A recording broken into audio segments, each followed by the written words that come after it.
बातमी आहे, पूर आणि अतिवृष्टीमुळे राज्यातील शेतकरी हवालदिल झालाय। त्यामुळे कर्जमाफीच्या मागणीने जोर धरलाय। पण एकीकडे बळीराजा काकुळतीला आलेला असताना दुसरीकडे उपमुख्यमंत्री अजित पवारांनी शेतकऱ्यांच्या जखमेवर एक प्रकारे मीठ चोळलंय। त्यामुळे नव्या राजकीय वादाला तोंड फुटलंय। पण तुम्ही पण 0% व्याजाने पैसे दिल्यावर वेळेच्या वेळेला पैसे फेडायची सवय लावा ना। सारखेच फुकतात आणि सारखेच माफ कसं व्हायचं? असं नाही चालत। एकदा साहेबांनी माफी दिली, एकदा देवेंद्रजींनी दिली, एकदा आम्ही उद्धवजींच्या सरकारमध्ये असताना दिली। याच वक्तव्यामुळे उपमुख्यमंत्री अजित पवारांवर विरोधकांनी टीकेची राळ उडवली। कर्जमाफीविषयी बोलताना अजित पवार थेट शेतकऱ्यांवरच घसरले। पुन्हा एकदा ऐका अजित पवार नेमकं काय म्हणाले। पण तुम्ही पण 0% व्याजाने पैसे दिल्यावर वेळेच्या वेळेला पैसे फेडायची सवय लावा ना। सारखेच फुकतात आणि सारखेच माफ कसं व्हायचं? असं नाही चालत। एकदा साहेबांनी माफी दिली, एकदा देवेंद्रजींनी दिली, एकदा आम्ही उद्धवजींच्या सरकारमध्ये असताना दिली।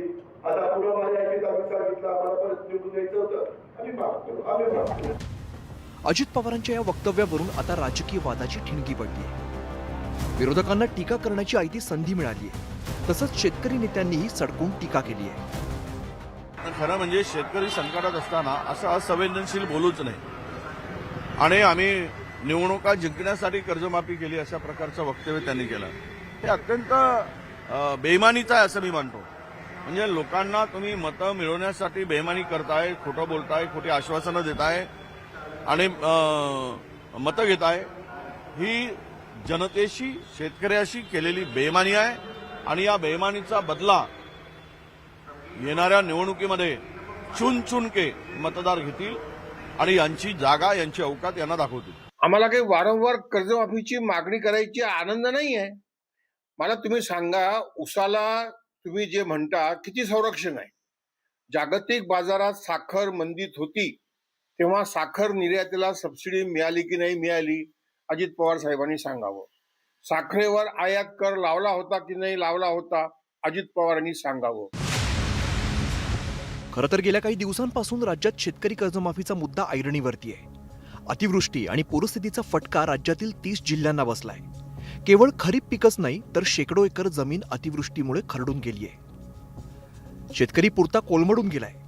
बळीराजाला मोठ्या आर्थिक मदतीची गरज आहे।